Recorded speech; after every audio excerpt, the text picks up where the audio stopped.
You may not see our armor, you may not see our shields, but we're on the battlefield where the unseen wars are real. Defenders of our faith, we never withdraw, a fighting force that the enemy never foresaw. And we march on.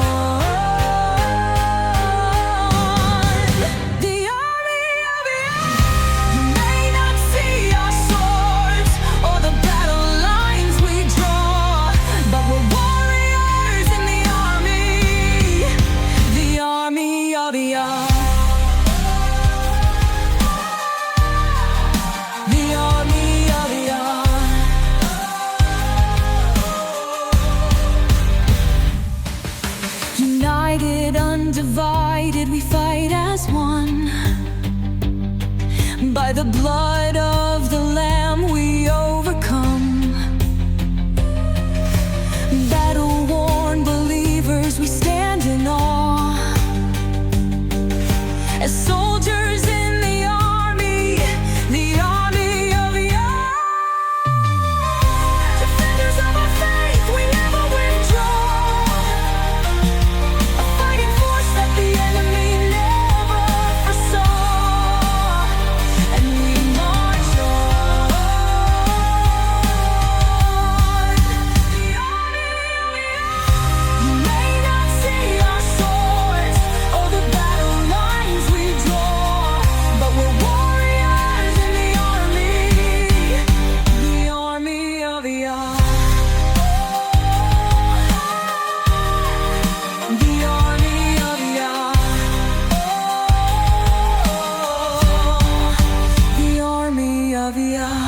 Shields held high and joined together,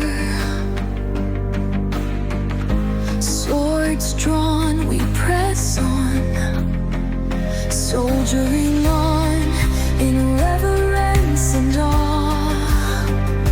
We march on, the army of Yah.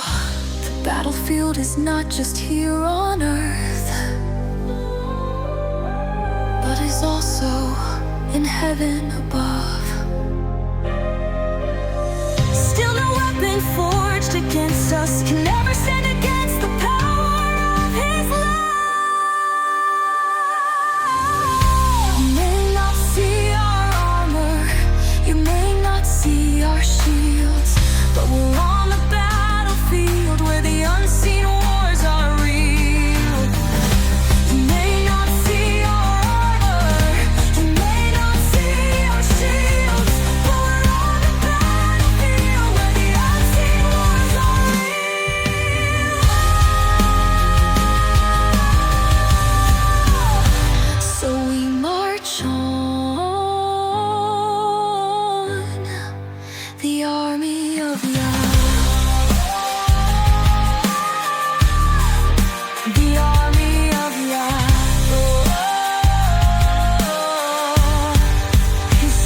is marching on.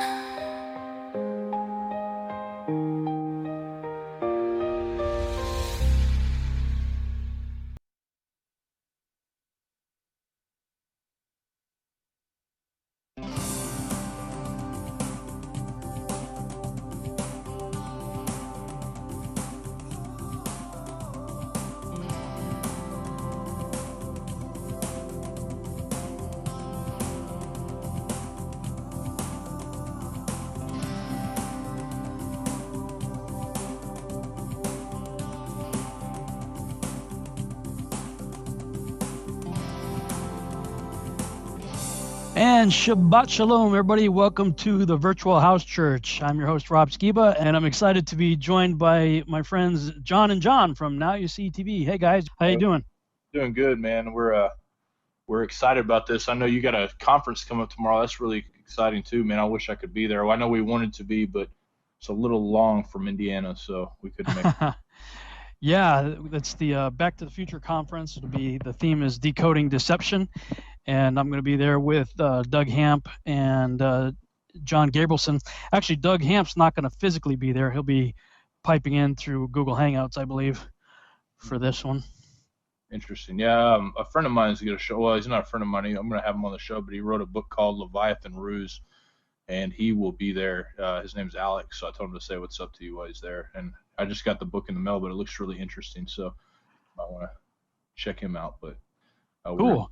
We're on the show soon. But Yeah, you guys have had some really great guests on lately. I need to get caught up on your shows, maybe watch them on my long drive to Austin or something.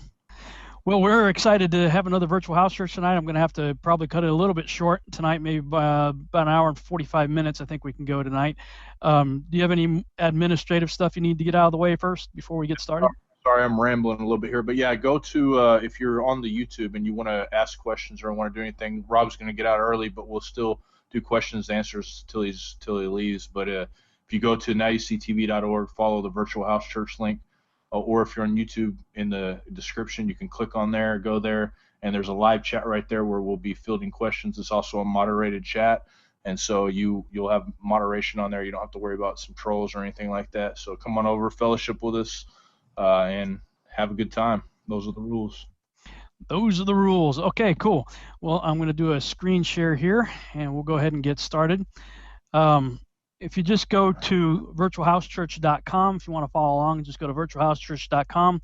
In the left-hand menu where it says Weekly Bible Study, scroll down to where it says Deuteronomy Week 48. That's our study page for this evening. It's called Shoftim. We'll be covering Deuteronomy chapter 16, verse 18 through chapter 21, verse 9, and the prophets Isaiah 51:12 through 52:12. And these are all the New Testament readings right here. I'm not going to go through each one of them. You can see it right there on the screen. And if you scroll down, you'll see some of the notes from the last study that we did, which was in 2013. I think it was the last time I did a Deuteronomy study on the Virtual House Church. There are some links right here for you to check out. Some really great commentary by an individual named Ardell from yourlivingwaters.com. This person did a 2008 and 2009 commentary. If you just click on those, it takes you to a PDF of the study. Really good stuff to check out there. The usual questions in the workbook. This is the audio player right here for the 2013. I'm going to change that. 2013 broadcast, which was apparently right after I had surgery. You can see the picture there where I was pretty jacked up, man. I had to have one of my wisdom teeth taken out, but there was like a cyst that had developed. It was impacted, and there's a cyst that had developed and was basically eating up my jaw. I had like a tiny little sliver of bone left holding my jaw to my face. So I had to go through quite an extensive surgery back then. And I believe in the 2013 broadcast, because I was pretty jacked up, played a commentary from truth2you.org. But since then, they've gone off the rails and now believe stuff that I frankly can't believe that they believe, and so I no longer endorse them. As I recall, the commentary was probably pretty good back in 2013, but since then, I can no longer put my stamp of approval or endorsement on that ministry. But you're certainly welcome to check out the audio and stuff that we did there anyway. So these are just a few of the notes from the last time we did this, 2013. Tonight, we're going to go ahead and use Steve Mutrio's website, torahfamily.org. Certainly, if you can, support his ministry. He's doing a great work there, and he's done a great work for us in providing all the audio so we don't have to do it ourselves. And we don't have to read it. So let's just go ahead and jump right into the Torah portion from Deuteronomy, beginning in chapter 16, verse 18. You shall appoint judges and officers in all your towns that the Lord your God is giving you, according to your tribes, and they shall judge the people with righteous judgment. You shall not pervert justice. You shall not show partiality, and you shall not accept a bribe, for a bribe blinds the eyes of the wise and subverts the cause of the righteous. Justice and only justice you shall follow, that you may live and inherit the land that the Lord your God is giving you. You shall not plant any tree as an Asherah beside the altar of the Lord your God that you shall make. And you shall not set up a pillar which the Lord your God hates. You shall not sacrifice to the Lord your God an ox or a sheep in which is a blemish, any defect whatever, for that is an abomination to the Lord your God. If there is found among you within any of your towns that the Lord your God is giving you, A man or woman who does what is evil in the sight of the Lord your God, in transgressing his covenant, and has gone and served other gods and worshipped them, or the sun, or the moon, or any of the host of heaven, which I have forbidden, and it is told you, and you hear of it, then you shall inquire diligently, and if it is true and certain that such an abomination has been done in Israel, then you shall bring out to your gates that man or woman who has done this evil thing, and you shall stone that man or woman to death with stones. On the evidence of 2 witnesses, or of 3 witnesses, the one who is to die shall be put to death. A person shall not be put to death on the evidence of 1 witness. The hand of the witnesses shall be first against him to put him to death, and afterward the hand of all the people. So you shall purge the evil from your midst. If any case arises requiring decision between one kind of homicide and another, one kind of legal right and another, or one kind of assault and another, any case within your towns that is too difficult for you, then you shall arise and go up to the place that the Lord your God will choose. And you shall come to the Levitical priests and to the judge who is in office in those days, and you shall consult them, and they shall declare to you the decision. Then you shall do according to what they declare to you from that place that the Lord will choose, and you shall be careful to do according to all that they direct you, according to the instructions that they give you, and according to the decision which they pronounce to you, you shall do. You shall not turn aside from the verdict that they declare to you, either to the right hand or to the left. The man who acts presumptuously by not obeying the priest who stands to minister there before the Lord your God, or the judge, that man shall die. So you shall purge the evil from Israel. And all the people shall hear and fear, and not act presumptuously again.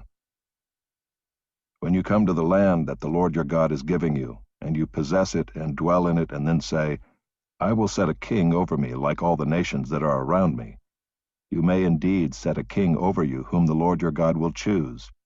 One from among your brothers you shall set as king over you. You may not put a foreigner over you who is not your brother. Only he must not acquire many horses for himself, or cause the people to return to Egypt in order to acquire many horses, since the Lord has said to you, you shall never return that way again. And he shall not acquire many wives for himself, lest his heart turn away, nor shall he acquire for himself excessive silver and gold. And when he sits on the throne of his kingdom, he shall write for himself in a book a copy of this law, approved by the Levitical priests. And it shall be with him, and he shall read in it all the days of his life, that he may learn to fear the Lord his God by keeping all the words of this law and these statutes and doing them, that his heart may not be lifted up above his brothers, and that he may not turn aside from the commandment, either to the right hand or to the left, so that he may continue long in his kingdom, he and his children in Israel. The Levitical priests, all the tribe of Levi, shall have no portion or inheritance with Israel. They shall eat the Lord's food offerings as their inheritance. They shall have no inheritance among their brothers. The Lord is their inheritance as he promised them. And this shall be the priest's due from the people, from those offering a sacrifice, whether an ox or a sheep. They shall give to the priest the shoulder and the 2 cheeks and the stomach. The firstfruits of your grain, of your wine, and of your oil, and the first fleece of your sheep you shall give him. For the Lord your God has chosen him out of all your tribes to stand and minister in the name of the Lord, him and his sons for all time. And if a Levite comes from any of your towns out of all Israel, where he lives, and he may come when he desires, to the place that the Lord will choose, and ministers in the name of the Lord his God, like all his fellow Levites who stand to minister there before the Lord, then he may have equal portions to eat, besides what he receives from the sale of his patrimony. When you come into the land that the Lord your God is giving you, you shall not learn to follow the abominable practices of those nations. There shall not be found among you anyone who burns his son or his daughter as an offering, anyone who practices divination or tells fortunes, or interprets omens, or a sorcerer, or a charmer, or a medium, or a necromancer, or one who inquires of the dead. For whoever does these things is an abomination to the Lord. And because of these abominations, the Lord your God is driving them out before you. You shall be blameless before the Lord your God, for these nations which you are about to dispossess listen to fortune-tellers and to diviners. But as for you, the Lord your God has not allowed you to do this. The Lord your God will raise up for you a prophet like me from among you, from your brothers. It is to him you shall listen, just as you desired of the Lord your God at Horeb on the day of the assembly, when you said, Let me not hear again the voice of the Lord my God, or see this great fire any more, lest I die. And the Lord said to me, They are right in what they have spoken. I will raise up for them a prophet like you from among their brothers. And I will put my words in his mouth, and he shall speak to them all that I command him. And whoever will not listen to my words that he shall speak in my name, I myself will require it of him. But the prophet who presumes to speak a word in my name that I have not commanded him to speak, or who speaks in the name of other gods, that same prophet shall die. And if you say in your heart, How may we know the word that the Lord has not spoken? When a prophet speaks in the name of the Lord, if the word does not come to pass or come true, that is a word that the Lord has not spoken. The prophet has spoken it presumptuously. You need not be afraid of him. When the Lord your God cuts off the nations whose land the Lord your God is giving you, and you dispossess them and dwell in their cities and in their houses, you shall set apart 3 cities for yourselves in the land that the Lord your God is giving you to possess. You shall measure the distances and divide into 3 parts the area of the land that the Lord your God gives you as a possession, so that any manslayer can flee to them. This is the provision for the manslayer, who by fleeing there may save his life. If anyone kills his neighbor unintentionally without having hated him in the past, as when someone goes into the forest with his neighbor to cut wood, and his hand swings the axe to cut down a tree, and the head slips from the handle and strikes his neighbor so that he dies, he may flee to one of these cities and live, lest the avenger of blood in hot anger pursue the manslayer and overtake him, because the way is long, and strike him fatally, though the man did not deserve to die, since he had not hated his neighbor in the past. Therefore I command you, you shall set apart 3 cities. And if the Lord your God enlarges your territory, as he has sworn to your fathers, and gives you all the land that he promised to give to your fathers, provided you are careful to keep all this commandment, which I command you today, by loving the Lord your God and by walking ever in his ways, then you shall add 3 other cities to these 3, lest innocent blood be shed in your land that the Lord your God is giving you for an inheritance, and so the guilt of bloodshed be upon you. But if anyone hates his neighbor and lies in wait for him and attacks him and strikes him fatally so that he dies, and he flees into one of these cities, then the elders of his city shall send and take him from there and hand him over to the avenger of blood so that he may die. Your eye shall not pity him, but you shall purge the guilt of innocent blood from Israel, so that it may be well with you. You shall not move your neighbor's landmark which the men of old have set, in the inheritance that you will hold in the land that the Lord your God is giving you to possess. A single witness shall not suffice against a person for any crime or for any wrong in connection with any offense that he has committed. Only on the evidence of 2 witnesses or of 3 witnesses shall a charge be established. If a malicious witness arises to accuse a person of wrongdoing, then both parties to the dispute shall appear before the Lord, before the priests and the judges who are in office in those days. The judges shall inquire diligently, and if the witness is a false witness and has accused his brother falsely, then you shall do to him as he had meant to do to his brother. So you shall purge the evil from your midst, and the rest shall hear and fear, and shall never again commit any such evil among you. Your eye shall not pity. It shall be life for life, eye for eye, tooth for tooth, hand for hand, foot for foot. When you go out to war against your enemies and see horses and chariots and an army larger than your own, you shall not be afraid of them, for the Lord your God is with you, who brought you up out of the land of Egypt. And when you draw near to the battle, the priest shall come forward and speak to the people, and shall say to them, Hear, O Israel, today you are drawing near for battle against your enemies. Let not your heart faint. Do not fear or panic or be in dread of them, For the Lord your God is he who goes with you to fight for you against your enemies, to give you the victory. Then the officers shall speak to the people, saying, Is there any man who has built a new house and has not dedicated it? Let him go back to his house, lest he die in the battle and another man dedicate it. And is there any man who has planted a vineyard and has not enjoyed its fruit? Let him go back to his house, lest he die in the battle and another man enjoy its fruit. And is there any man who has betrothed a wife and has not taken her? Let him go back to his house, lest he die in the battle and another man take her. And the officers shall speak further to the people and say, Is there any man who is fearful and faint-hearted? Let him go back to his house, lest he make the heart of his fellows melt like his own. And when the officers have finished speaking to the people, then commanders shall be appointed at the head of the people. When you draw near to a city to fight against it, offer terms of peace to it. And if it responds to you peaceably and it opens to you, then all the people who are found in it shall do forced labor for you and shall serve you. But if it makes no peace with you, but makes war against you, then you shall besiege it. And when the Lord your God gives it into your hand, you shall put all its males to the sword, but the women and the little ones, the livestock and everything else in the city, all its spoil, you shall take as plunder for yourselves. And you shall enjoy the spoil of your enemies which the Lord your God has given you. Thus you shall do to all the cities that are very far from you, which are not cities of the nations here.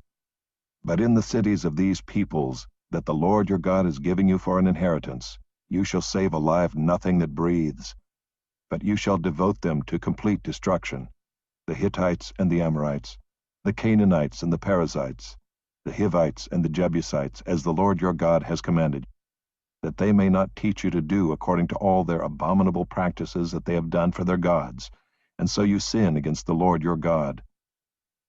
When you besiege a city for a long time, making war against it in order to take it, you shall not destroy its trees by wielding an axe against them. You may eat from them, but you shall not cut them down. Are the trees in the field human, that they should be besieged by you?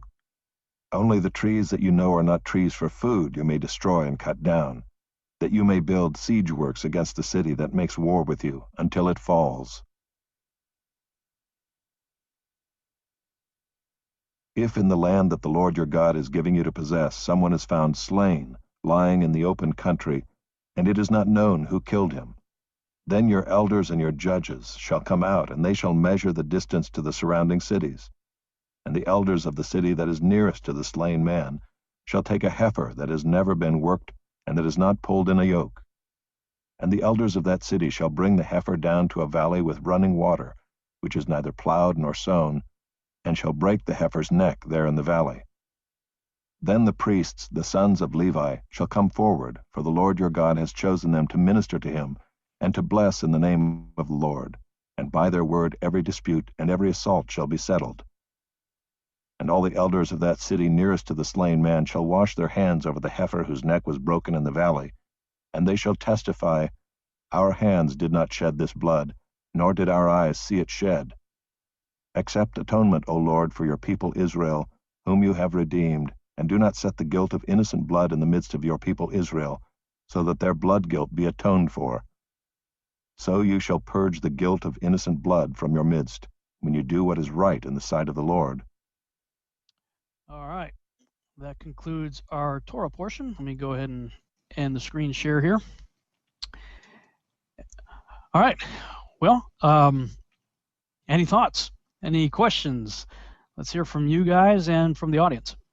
Yeah, we have a question in the chat, and I think that we covered a lot of this on the first episode that we did with this virtual house church on here on NAUC TV, but I'm going to go ahead and ask it to you that way if there's any new people, because I sent out a live thing on Facebook for people that are interested so they can come. So there's going to be a lot of people that aren't used to Torah and they don't follow Torah. So we'll go ahead and ask this, but I think we should talk about the portion a little bit after this question, but I think it's sure. Ask it. So Amanda says, I'm getting confused. How can we follow Torah if it's telling us to stone people? Does that not contradict the law? There must have been a bad bunch if they were doing all those horrible things. That question was actually answered in the Torah portion. beginning in chapter 19, verse 15. First of all, you have to have at least 2 witnesses. You can't just accuse somebody of doing something. You have to have witnesses. And they had a judicial system. It says in chapter 19, verse 17, then both the men between whom the controversy is shall stand before the Lord, before the priests and the judges, which shall be in those days. So they had a judicial system that you had to run it through the same way we do. I mean, we have the same type of structure where, if somebody's caught doing something wrong, they're arrested by the police, brought into court, and, have witnesses, and you have an attorney and the whole deal. So there's really not much of a difference between the way our judicial system is supposed to work and the way the judicial system is set up here in the scriptures. It's not about vigilantism. It's not about, hey, this guy ticked me off, so let's go out and stone him. I don't know if that answers the question, but as I understand the question that was put forward, that seems to have answered itself in chapter 19. I think you're right. I mean, it was a theocracy. First off, it was underneath God's law. The whole country was set up that way. I mean, you're right. I mean, if you kill somebody here in America, in most states, you're going to get the death penalty or something along those lines too. So, I mean, it's not. Yeah, you're right. It's not vigilantism. It's not anything like that. Obviously, we're not the people that are in charge of executing this law. We're not going to. Me and Rob and John aren't going to go off and stone somebody because they took it. We're not qualified to do that. So, I mean, that's where I think I understand where people are coming from on that, because when I first read the Torah, I was like, man, I should be going and tearing down the idols down at this local church down here, just completely kicking them over and stuff. And I still, don't get me wrong, but there's definitely I guess order. Like you said, there's judges. There had to be 2 witnesses, all that stuff. So. Yeah. Speaking of what you just said there, tearing down stuff. If you look in chapter 16, verse 21, you shall not plant a grove of any trees near unto the altar. It's basically talking about Asherah poles, and I believe it's talking about obelisks and stuff like that, which, if you really wanted to be a stickler about it, all the steeples that you see on churches, no go. That's a no go. Yeah, and it'd be great. I mean, I know a lot of people are like, Torah law is so hard, but really, I mean, we have way more laws in the United States. Oh yeah. And maybe there's more driving laws than there are in the Torah. So. Yeah, and also the issue of green trees. Let me see. This is, what does he use? The RSV or ESV? Steve? I think he uses the ESV. That's what I'm ESV. Because ESV says, you shall not plant any tree as an Asherah, which is a pole, beside the altar of the Lord. And King James says, not plant thee a grove of any trees. So I'd have to go and look at the actual words there that are being used in Hebrew. Rather interesting. Yeah, it is interesting, man. We were looking at a verse that talks about that. They go behind the trees and purify themselves to enter. Yeah. And that's an interesting verse right there. Yeah, because in other places it talks about and under every green tree, and usually that's associated with the evergreen, or in other words, the Christmas tree. So when you're in a church that has a steeple on top and Christmas trees inside, it's all no go. That's totally against what we're reading here, and also what's in Deuteronomy chapter 12, and what is it, Jeremiah? I think it's Jeremiah 10, if I'm not mistaken. That's a Christmas tree. People try to deny it. They say, no, that's not what it is. It's an idol. I say, okay, read it again. It talks about going out, cutting a tree, bringing it in, and decking it with silver and gold. Okay, that's exactly what you do with a Christmas tree. You go out, cut it down, you set it up straight up and down, upright in your house, usually in your living room as a prominent display, and you deck it with silver and gold, and then you bow down before it to lay presents, and you bow down before it to receive presents. It's exactly what's being said. And I mean, it is idolatry. If somebody just outside that doesn't know and understand your traditions let's say a Native American that has never met you before, you come over as the pilgrims or whatever, and you're having a Christmas celebration, and they see you cut a tree, set it up, deck it with silver and gold, and bow down, put up the presents, and they're going to say, wow, they got a weird worship service going on there. It's idol. It's totally idolatry. Yeah, there's no doubt about it. I had a guy on a while back, probably a year and a half ago.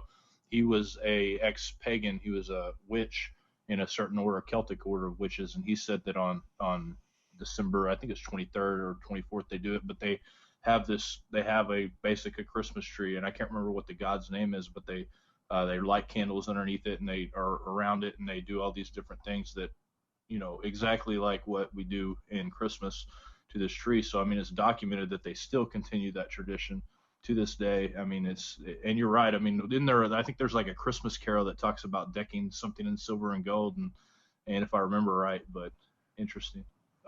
Yeah, and deck the halls with balls of holly, blah, blah, blah, blah, and all that.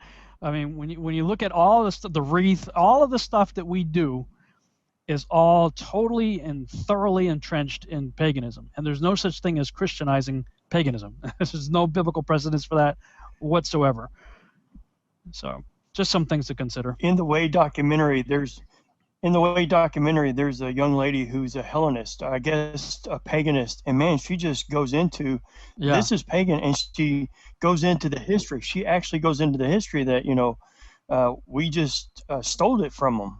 I mean, goes into detail what Christmas is, all the Yules, I mean, it was fantastic the way she put it out there. I'm praying for that young lady right now. I mean, it's like, but wow, hearing it straight from their mouth was pretty wild. Yeah, what is that website? Is it thewaydocumentary.com or something like that? Or thewayfilm.com? Do you guys know? I'm going to look it up. Yeah, see if we can look it up. We can put it in. Theway.com. Or The Way Movie.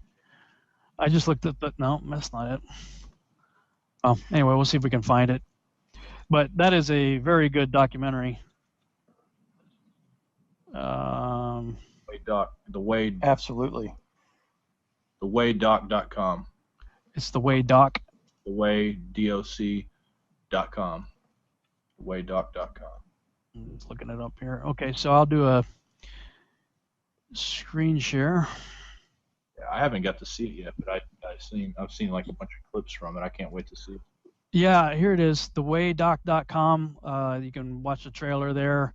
And I think, at least the way they had it before, yeah, you can either get the DVD or just do the download.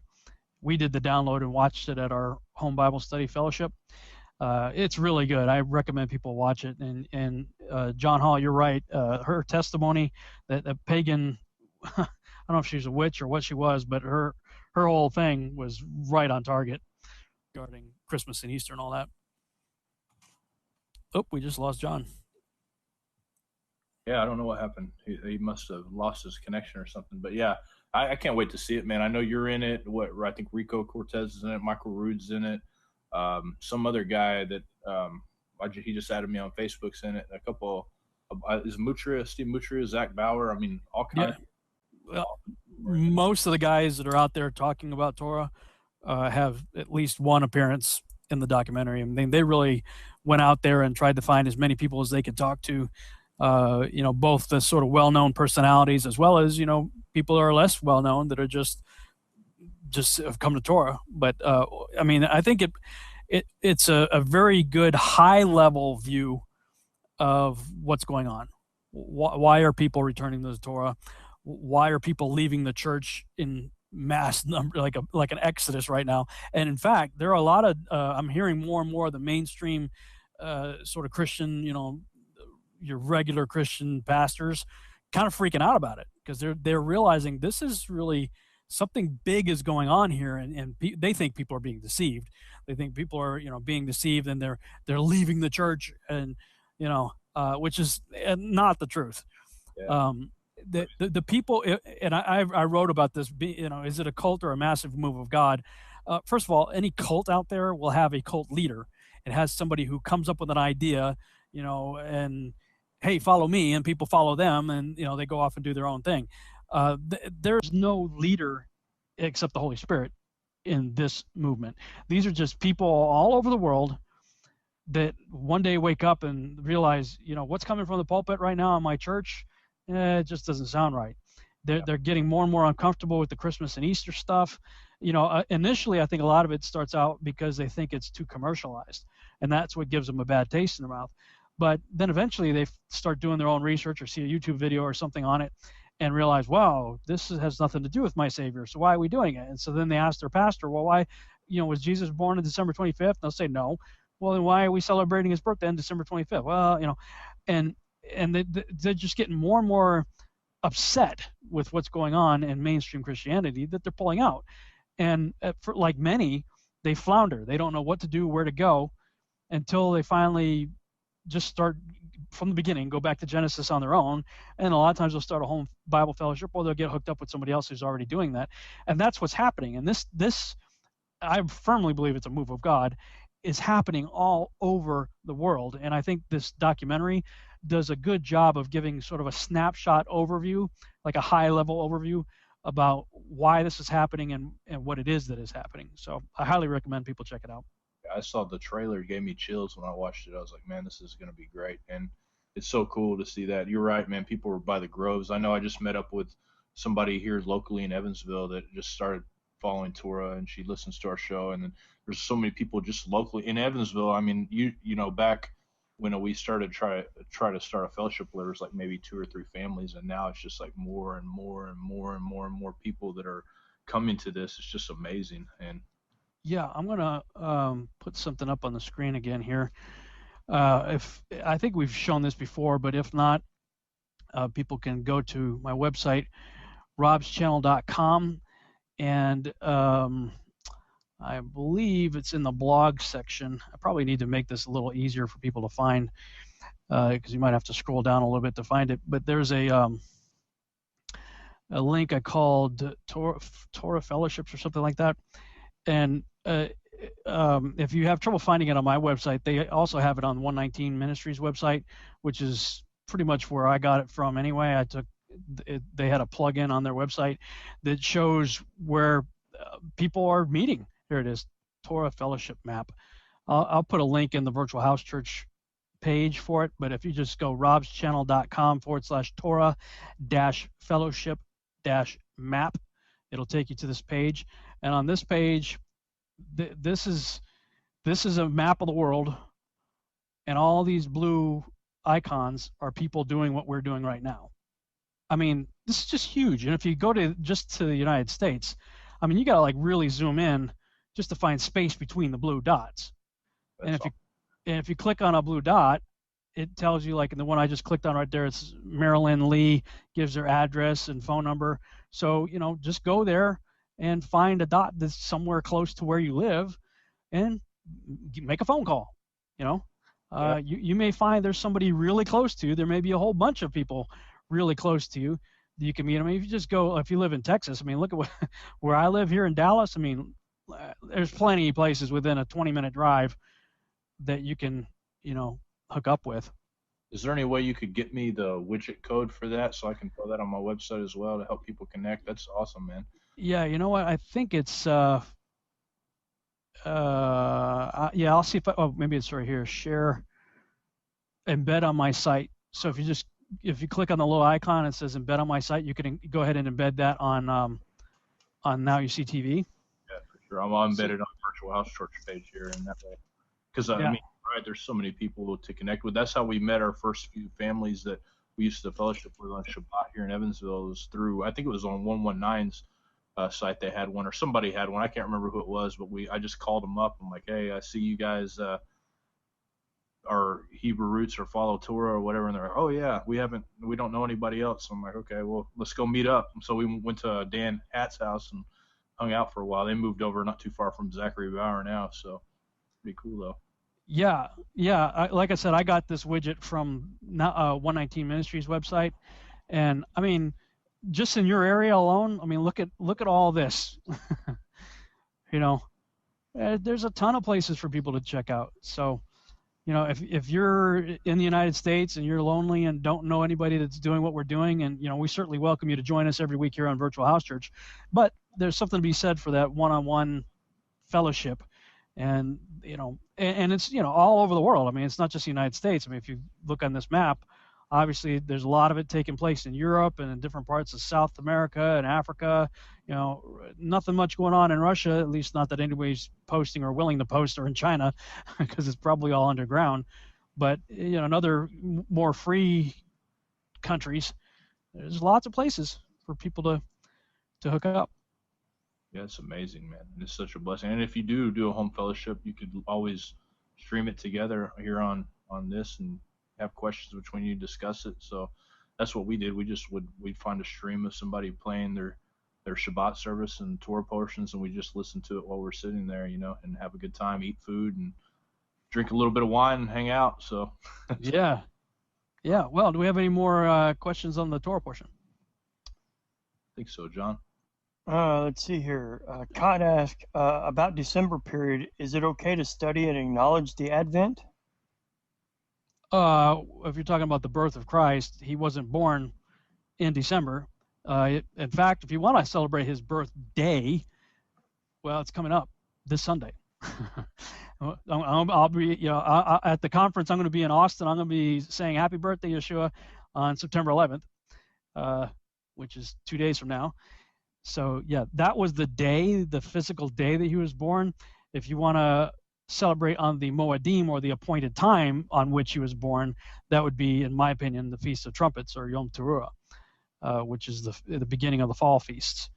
So yeah, the Advent, or the birth of Christ, it's not in December. It's in September.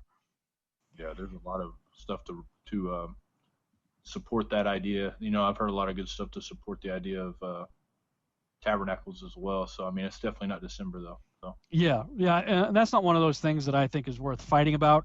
If you're confused on it, you got 21 days to celebrate his birthday. Why don't you do the whole, from trumpets to through tabernacles, and celebrate the whole season.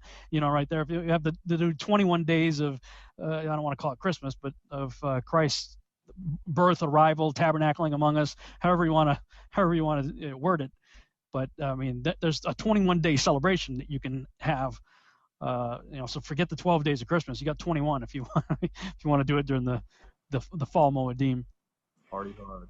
I find it interesting that chapter 18 talks about conjuring magic, calling up spirits of the dead, all this stuff, and then you get to verse 15, and it says, "Your Elohim shall raise up a prophet like me from amidst your brothers, and to listen to him." And verse 18, he follows it up, "I shall raise up them a prophet like you out of the midst of their brothers, and I shall put my words." It's like, look, guys, don't do this, but do what he says, and do it the way he says to do it. Yeah. Boy, I don't know if I can find it on the fly here. But what always caught my attention about that, because like in King James, it's a capitalized P. Verse 15, "The Lord thy God will raise up unto thee a prophet from the midst of thee." The prophet that's like unto Moses is Yeshua. But it's interesting when the religious leaders came to John the Baptist, and they asked him if he was Elijah. No. Are you the Messiah? No. Are you the prophet? No. What I found interesting about that was, they knew Elijah was supposed to come back, so he said, "No, I'm not Elijah." So that ruled that one out. But they had they seem to have had I guess I would say a misunderstanding concerning the issue of the prophet like unto Moses. That because it seems like they had this idea of a prophet like unto Moses and of the Messiah, like that they're not one and the same, like they're two separate individuals. And I based that on the way they approached John the Baptist. Are you Elijah? No. Are you the prophet? No. Are you the Messiah? No. So they seem to have this idea, because when that they weren't one and the same. I always found that rather interesting. It's interesting, and the word shamal means listen and obey, and it's just amazing. People, and especially now, the dispensationalist idea that Yeshua wasn't necessarily, the Sermon on the Mount wasn't to us, it was to the Jews, and all this different stuff. It just kind of, that verse right there to me just blows it out of the water. Just, I mean, he's the one we're supposed to listen to and obey. He is the Torah in the flesh. It's just, it's just amazing. I don't know if you've heard that recent. I guess it's not recent. I don't even know. I've just never heard it before. But I heard somebody talking about that Yeshua's Sermon on the Mount wasn't talking to believers. It's talking to the Jews. Have you guys heard that recently? It's pretty crazy. No, I haven't heard that idea. For me, coming into this understanding of Torah, I've had to really, as Lex Meyer say, unlearn a lot of what I used to think that I knew. And as I've done that and revisited the New Testament and the words of Yeshua, and specifically the parables, they're not just quaint little stories that he's telling that have spiritual significance. He's talking about very specific things related to the issues of the house of Israel and the house of Judah. And so I'm still very new into, first it was laying the foundation of Torah and understanding Torah. And now, and I'm going into my 8th year of doing this, I'm starting to transition to paying more attention to, okay, now that I have a fairly, I don't want to say solid, but pretty decent understanding of the Torah, I'm going to go back to the New Testament and reread it with the understanding of Torah in mind. Because in the New Testament, whenever people like, the good Bereans, when people were trying to tell them about Yeshua, they were searching the scriptures daily. Well, what were the scriptures? The scriptures were not the New Testament. The scriptures were the Torah and the prophets. So the go-to place for the people in the New Testament to understand what they were hearing was the Torah and the prophets. So that's what we're doing right now. So after doing this for 7 years, and getting a much better grasp on it than I had before, and then going and looking at the parables of Yeshua and other things that he said, it takes on a whole other totally different meaning than what I previously understood. John 5:45 and 46 says it all. To get back into Torah, he says, "For if you believe Moses, you would believe me, for he wrote of me. But if you do not believe his writings, how will you believe my words?" Mm-hmm. They're one and the same. I mean, that was just profound for me when I came into Torah. And as a matter of fact, it was I think in one of your presentations, Rob, that just stuck out at me, about 3.5 years ago. So getting on to the next question, Diana's, she says, I don't know how relevant this is, but I want to know what Rob thinks about the blind man Yeshua healed and why he saw men as trees the first time. Is there a metaphor there or some prophetic spiritual significance to that vision? I was trying to remember who did a teaching on it, if it was Zach Bauer or 119. I don't remember who it was. It was a while back that somebody had done a study. I haven't personally done a study on it, so I can't really give much of a comment on it. I want to say one of those guys did. I'd have to go back and look it up, though. I see another comment that's in the thing here. It's not really related to the Torah portion, but somebody was asking about what did I eat to get rid of parasites? That was the very first question, man, before the show started. Yeah, I don't know where they got that from, but I actually happen to have it right here in front of me. So it's this product right here. It's called Parastroy. You can get it at Vitamin Shop or GNC or places like that. It has 2 different products in it, Pararid and Parasweep, and you do this for a couple weeks, and it pretty much gets rid of all kinds of stuff. So that would be a great wrestling name. Parastroy. Parastroy. Parastroy. Yeah. You get that on your side. Are you getting paid to promote Parastroy? Yeah. Somebody's gonna come out right now and say, "Oh, Skeeba's in it for the money. He's selling on the Sabbath." Blah blah blah. There'll be some knucklehead that'll do it. I can almost guarantee it. The lunatics are breeding like rabbits these days. There's a question for John Pounders and myself. Will we do a study on the calendars? And that comes from Lydia. I remember Lydia asking me that today, and it's like, my thinking on the calendars is I'm doing the best I can over here, with what I got. And I see a lot of arguments start up because of the calendars, so I don't really talk about getting into it, but, it would be an interesting study for us to take on, John. Now you see TV. I know we've had Zen talk about it before on, but I don't know, man. I I don't think anybody knows for sure what day it even is, to be honest with you. I think that there's a good I mean, we know when the month starts based on the barley and or I guess based on, we know when the year starts based on the barley, and even that's been split and divided this year. So who knows, man? I mean, all I know is like I know when the seventh day is to me, and to probably everybody that's been doing it for the last couple thousand years, and that's what I go by right now. Now, if like I'm willing to be open to being wrong. If I find something that's like that convicts me, it's like this is this, then I will change my theory on it. But I'll do a study on it. I mean, yeah, we'll check it out. I've done a little bit on it. Like I said, I don't know, man. People don't even know what month it is right now. There's a big division in that. So some people don't know when the next feast is going to start. It's supposed to be this month or next month. So, there you go. Yeah, I just see a lot of arguments, caused by the calendar discussion. Go ahead, Rob. Unrelated to that, I was looking up that verse. It's 19 through 23, I think, where John was asked the question. Yeah, here it is. Let me pop it up on the screen share. It's in John chapter 1, verses 19 through 23. And he says, I'm not the Christ. They said, are you Elijah or Elias? And King James, no. Are you that prophet? No. So that's the verse I couldn't find before, but where he's, they had this kind of concept of three. There was the Christ or the Messiah, Elijah, and the prophet. It was driving me crazy. I couldn't find that verse, but here it is. As far as the calendar, though, I watched it wasn't really a video. It was a YouTube video, but all it was audio with a hold screen that my friend Jacob Zaremba had sent me. I posted on my Facebook the other day regarding the Dead Sea Scrolls. And the woman who was given the presentation gave a very articulate argument, a very interesting argument, that the people, whoever they were, that were living in the Dead Sea area where the Dead Sea Scrolls were buried, apparently were following some sort of solar lunar calendar, presumably based on Enoch and Jubilees. I know a lot of people out there are doing the Enoch calendar, and they really believe the Enoch calendar, and they believe the lunar Sabbath. Here's the thing: my biggest problem with the lunar Sabbath, well, there's several problems I have with it.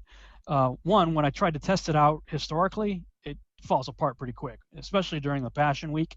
I just remember it really falls apart. Numerous cultures around the world, to this day, the day that they call what we call Saturday, the day that we refer to as Saturday, their name for that day is either a derivative of Shabbat in Hebrew or of Sabbaton in Greek. So, in fact, I think, everywhere in your Bible where it says first day of the week, here's one of those controversy things. Go look it up. Everywhere those of you who believe in Sunday worship because the disciples met on the first day of the week, go look it up. Look it up in Greek. You'll see that the Greek is miaton sabbaton.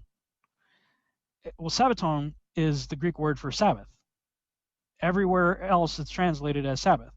So the word day is inserted. It's an italicized word that the translators put into the text. I believe because they're trying to push a personal bias. But I called my friend Peter, who grew up in Greece. That's his primary language. He has no dog in the hunt, has no idea why I'm even asking the question. He has no idea of any debate. He's my go-to guy when I have a Greek question. So I called Peter up. I said, hey, Peter, if I said miaton sabbaton, what did you just hear? He said, once on Saturday. So, I mean, he didn't miss a beat. You know, it just, that was his response. So, and there, just if I need to post it somewhere where it could be accessed easy. But at one time I researched all of the different countries that have a word for the day we call Saturday that is a derivative of either Shabbat or Sabbaton, and there are a lot of them. There are a lot of them. So multiple cultures have a word for the day we call Saturday that relates to the Hebrew or Greek word for Sabbath. So that's one very compelling piece of evidence. But the other problem I have with the lunar Sabbath is if it's based on the moon doesn't show up until day 4 of creation. But God took his rest on day 7. So if you're going to say lunar Sabbath, then he should have taken his day of rest on day 11, but he didn't. So, for me, the whole purpose of Sabbath, to remember the Sabbath, is related to the account of creation where God himself took a day of rest for himself after doing his 6 days of creative labor. So Sabbath is meant to remember and emulate what God himself did. So God worked for 7 days, took a rest on the seventh day, created the moon on the fourth day. So that's just it doesn't work for me. I mean, Enoch and Jubilees may put that idea forward, but the creation itself in Genesis doesn't seem to support that, at least in my mind. I agree. I mean, that's where I'm at right now. Like I said, though, if I see something and I know you're the same way, but I just, right. And plus, at the time of Yeshua being around, I don't think a lot's changed as far as like, how they've done the Sabbath in those last couple thousand years. I mean, they have, the Jews have still been around for a long time. They've been the keepers of the book still up to this point, still the keepers of the Sabbath, at least as far as I know. So I don't see why, what would have, broke down and changed. But then again, what do I know? So I will say that one of the compelling arguments for lunar Sabbath is, okay, let's put the hypothetical scenario of a guy gets conked on the head in a shipwreck, and he has amnesia and he washes up on the beach of he's Tom Hanks, let's say, he gets into an airplane crash and he's the only survivor of the crash, and he washes up on a desert island, what was that, Outcast or what it was? I can't remember the name of the movie, but Castaway, I think. Castaway. Okay, so you're Tom Hanks with Wilson, Castaway, and you can't remember anything. How would you keep the Sabbath? Because you've lost track of the 7 days, so you don't know what day of the week it is because you can't remember. How would you ever be able to get it right? The lunar Sabbatarians have a good argument, in my opinion, is, well, you just wait for the new moon and you count 7 days. Okay, and it's a stellar reminder every month. And by that, as I understand the reasoning, it resets. So there are times where you have 2 Sabbaths kind of like back to back, not just in the times because the Moedim, some of the Moedim, the appointed times, have what they call like a high Sabbath, like the Day of Unleavened Bread, like day 1 would be a Sabbath that's not a weekly Sabbath. See, this was one of the things when I was looking at the Passion Week, where by the lunar Sabbath understanding, it seems to get really convoluted during Passion Week, where everything seems to work out perfectly for him to have been crucified on a Wednesday, with Wednesday night at sunset going into Thursday being the high Sabbath of unleavened bread. That's the Sabbath that they wanted to get everybody down from the cross in time before the Sabbath began. That was a high Sabbath. And then you have the weekly Sabbath on Saturday. And in between, you have them buying the spices and all that stuff. So the Passion Week seems to work out perfectly for a Wednesday crucifixion, Thursday high Sabbath, Saturday weekly Sabbath. You run into all kinds of weird problems with the lunar Sabbath when you actually plot it out. Now, it is convenient that a new moon sort of starts. Actually, I'm trying to remember how it goes now. It's been a while since I looked at it, and I could be wrong on this. As I understand it, I think there's a new moon, which has its own celebration. You have a celebration of the new moon, and then I believe day 1 begins. So I don't think that's day 1. I think day 1 begins the day after that, and you count to the 7th day, and that would be your Sabbath rest based on the new moon. Again, I could be wrong. It's been a while since I looked at it. I remember I went through quite a lot of research on this probably 5 or 6 years ago when the questions first came to my mind, and I read a lot of very compelling stuff. There's another group of people. I'm trying to think of the name of the YouTube channel. I can't think of it. Anyway, it's a Seventh-day Adventist group that does lunar Sabbath, and they make a very compelling argument. They've got some really good videos, and you watch the videos, you go, wow, shoot, that kind of makes sense. But these are the reasons why I reject it. I mean, when I tried to go through the various arguments, there are good arguments, but there's other ones that don't hold up. So what happens to Castaway? I don't know. If the lunar Sabbath is not true, I don't know how the guy who has amnesia would ever get back in sync with the 7th day Saturday Sabbath. I don't have an answer for that. So that goes along with Ed Taylor's question. He says, how does Rob interpret John 20? with the same phrasing. And I believe that's when the young ladies go to the tomb, and it says on day 1. I think in John chapter 20. Yeah, John 20, the first day of the week. It's not how Rob interprets it. It's go look it up in the Greek. It's me. In fact, let's do it. Well, let's just go ahead and do it right now. We'll go ahead and do it. So you don't think I'm crazy. People think I'm crazy anyway. But let's go John 20. I like to use Bible.cc for stuff like this. Click on parallel. Okay, so King James. Now on the first day of the week, click on the Greek tab. You'll see the word "the" is in parentheses because it's inserted. It doesn't exist in the text, and also so is the word "day." Those two words were inserted. You got Mia translated for first, tone of the, and Sabbaton is translated here as week, but that's not what the word Sabbaton means. The word Sabbaton is Sabbath. Now, this is sort of an updated deal. Well, actually, what they did with Strong's Concordance is they looked to see how it's used in the King James, and so that's how they put it in there. They said, well, King James translated as of the week, so they added that as part of the definition, a week. But it's the seventh day. It's the Shabbat. It's the Sabbath. It's the Sabbath day. And everywhere else it's used, except for there's like 3 or 4 places where first day of the week comes up. Only in those places is it translated first day of the week. Everywhere else, it's translated as Sabbath. Sabbaton is always translated as Sabbath. And I did a rather lengthy blog on that, actually a series of them. Oh, it's in the Facebook notes. So if you go to robschannel.com, click on Facebook notes, Ephraim Awakening, and you scroll down to, I got a whole thing on Sabbath. Let me see where I put it here.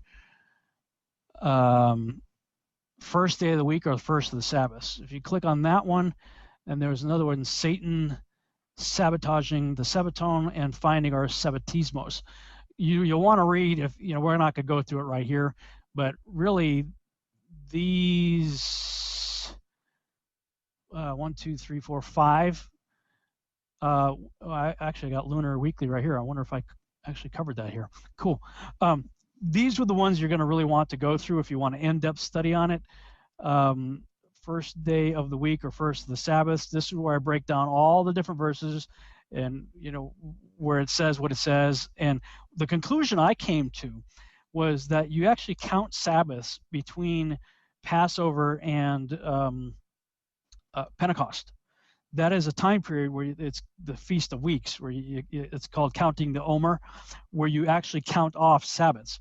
And several of the places, specifically the one in Acts 20, and Acts 20 tells you point blank that that's what's going on right here, because you have the issue of unleavened bread right here in verse 6, and then Paul later says that he wants to get to Pentecost by all means by verse 16. So you're in the time period between Passover and unleavened bread and Pentecost. And so the proper translation would be, and the first of the Sabbaths, not first day of the week. First of the Sabbaths would be when you're actually counting Sabbaths. And that may be the case with all of them. I can't say that for sure that that's the case for all of them, but it certainly fits the case where they're in Acts chapter 20. But at any rate, just to save time, go to robschannel.com, Facebook notes, Ephraim Awakening, and these are the links you're going to want to click on to read up a lot more on that stuff. Oh, here it is. Lunar week or Sabbath. I did put it together. Cool. So this was when I was doing that research. Here are all the different, in Hebrew, Greek, Aramaic, Armenian, all these different countries, and the words that they use for Sabbath are words derived either from Shabbat or from Sabbaton. So somebody new coming into Torah, Rob, because this is one of the questions from Valerie, and it's validated because when you're new and you're trying to observe the Sabbath the best you can, and like when we started, we had no clue what we were doing, but we got caught up with Sunday worship was just bad, right? Mm-hmm. And that was at the beginning. It's like, and she asked a similar question, that everybody usually has, but I'm suddenly wondering why exactly Sunday worship is wrong. I've never said that Sunday worship is wrong. Yeah, I'm one of those people who say, hey, you want to worship on Sunday? Great, go ahead. You should worship God 24/7, every day of the week. You want to worship God on Monday, great. Worship Tuesday, great. Sunday, no problem. Just don't think that you've replaced Sabbath with Sunday.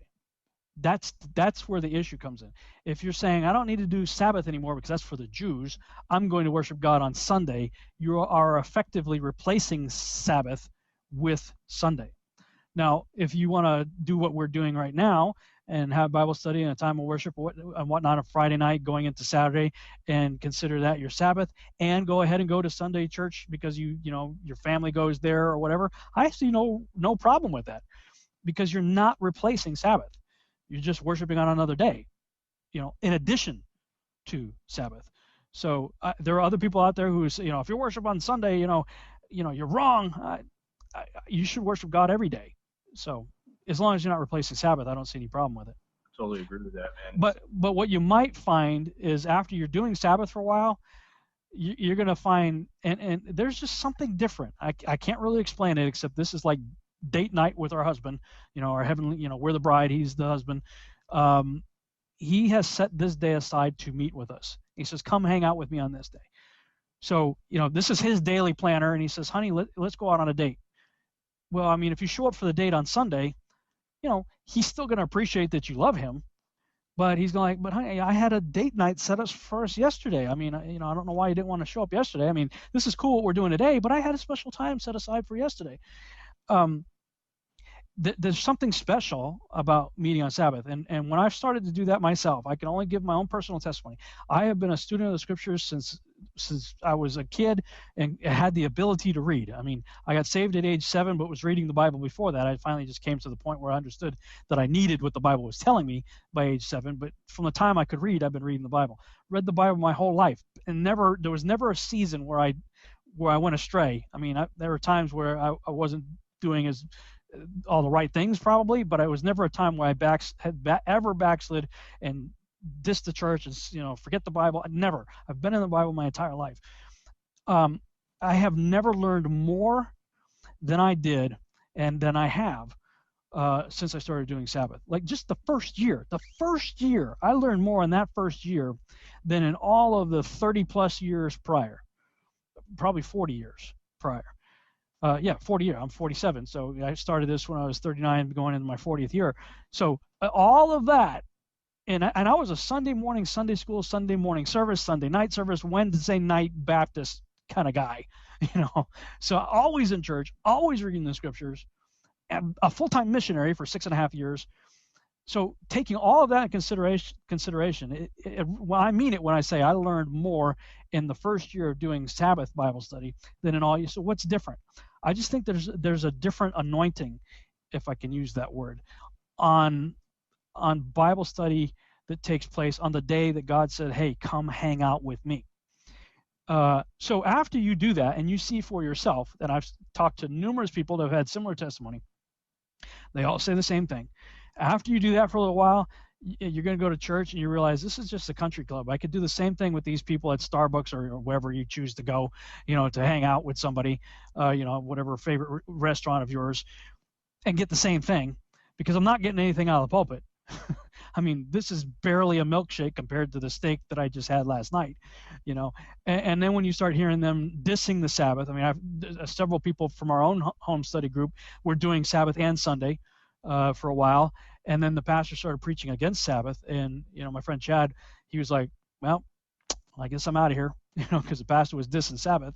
You know, for me, I've left numerous churches for various reasons, because what was coming from the pulpit's not what's in the Scriptures. And I think that's what you end up finding when you spend time in God's Word on Sabbath, with the anointing that comes with meeting Him on His appointed time. And then you start contrasting that to what you're hearing on Sunday. Eventually, you're going to spit Sunday out and say, you know, this is just, it's not cutting it for me anymore. Yeah, if they were taking Sunday and saying this is the seventh day and we're going to observe a Sabbath day, I would have even less of a problem with that. But they still buy and sell on that day. They don't even really take it as a Sabbath. It's just a day that they go and to church, because most of them are going to eat pork sandwiches after.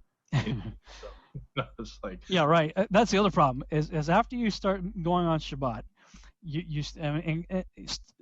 worshiping on Shabbat and studying Torah tend to go hand in hand. I mean, I know there's like Seventh-day Adventists aren't necessarily all about Torah, although they're doing Shabbat. They may not necessarily do the feast, although they're doing Shabbat. But as you start doing Shabbat and Torah and start realizing, hey, this, not only does God say don't eat it, it's just not good for you. I mean, we covered that in I think it was last week's study or one of the previous ones. Secular scientists who have no dog in this hunt, who don't care about the Bible or the Torah, will tell you that stuff's bad for you. So once you kind of start understanding that for yourself, and then you go to the Sunday deal, where you get a really watered down message for maybe an hour, 45 minutes or so on a Sunday, and then everybody goes out for a ham dinner afterwards, you're like, what am I doing here? I'm in another world, man.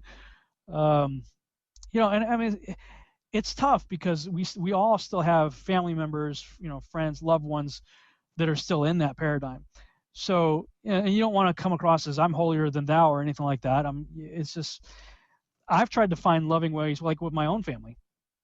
I just say, guys, that's just not good for you. I care about your health. And by the way, God cares about your health too. That's why He said not to eat it. I was looking at a verse and something brought to mind. This is kind of, it's back to the subject we were talking about before about the Sabbath, when it is or whatever. And in Matthew 24, it talks about pray. It says, pray that your flight not be in the winter, neither on the Sabbath day. And it's talking about the tribulation. There'll be a great tribulation that's not been since the beginning.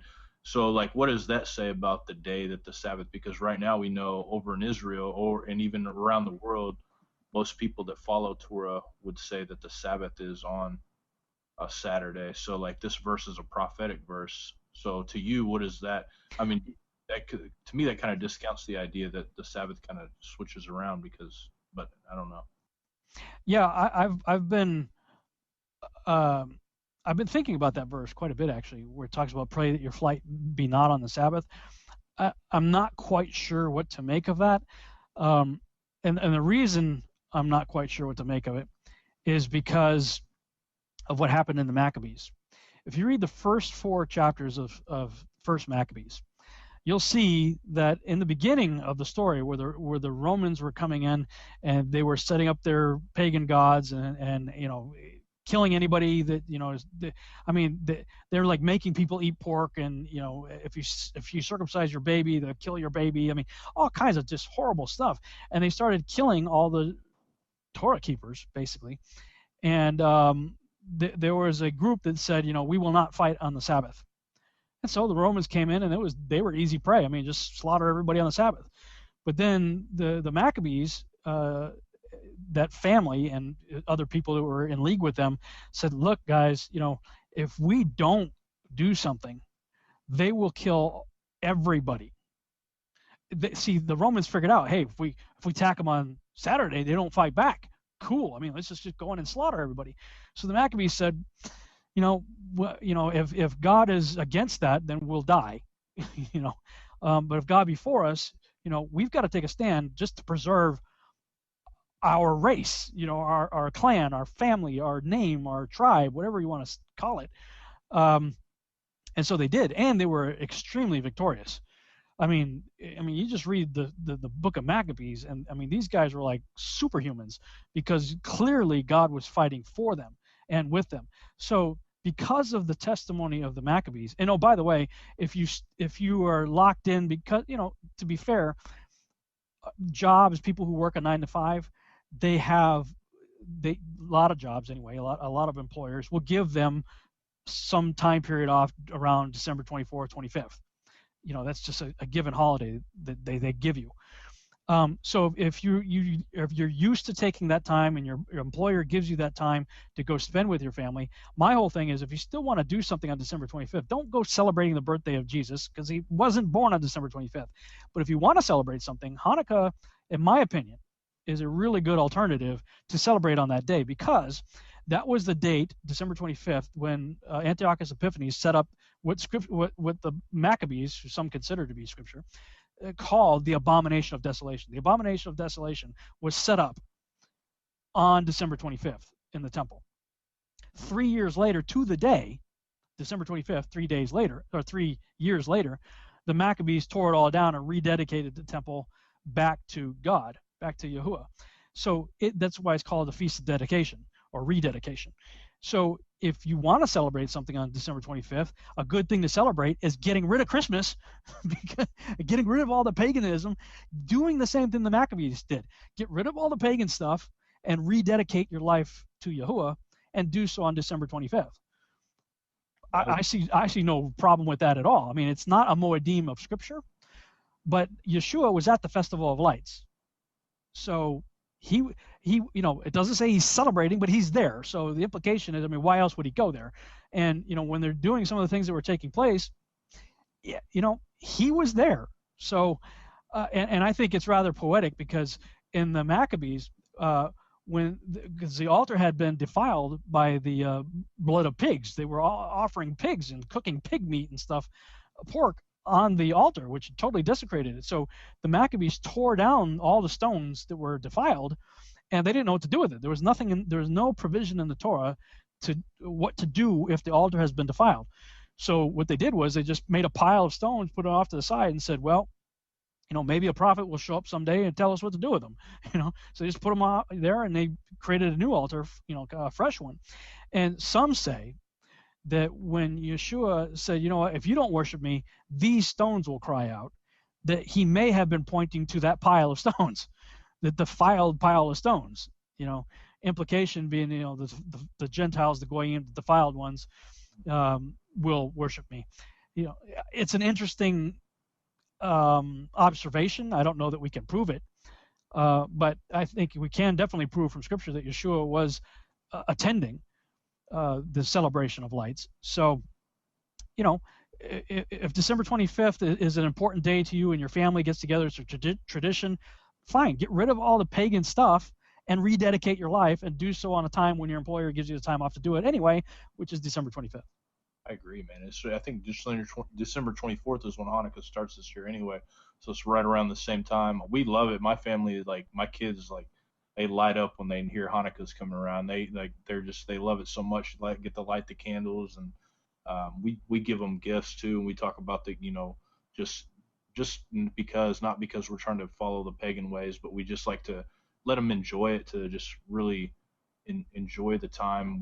We eat every night on that night for 7 nights, and it's just fun, man. It's a fun time of the year. It's my favorite time of a year other than Passover, and we just thoroughly enjoy it, and the kids love it, man. They're 3 and 5 now, and they look for it. They're always talking about it all year long, waiting for it, because they love it. So, and also my family, my parents, they know we don't celebrate Christmas and stuff. They came down because they wanted to spend time with us during that time of year, and they celebrated Hanukkah with us, which was really cool, instead of celebrating Christmas, because they still wanted to spend time with us. We still wanted to spend time with them, but they knew we weren't willing to budge on the issue of Christmas, and so it was great. So, yeah, totally in agreement with that, Rob. It's awesome. Yeah, cool. I'm putting those links in the chat room now, Rob. Okay. Yeah, there was 1, 2, 3, 4 that I posted in there. In the Google Hangout chat, it looks like it's all one big, huge blob of links, but there's actually 4 links there. I got it taken care of. You the man. I got it. Cool. Anything else from the Torah portion? Yeah, there's some.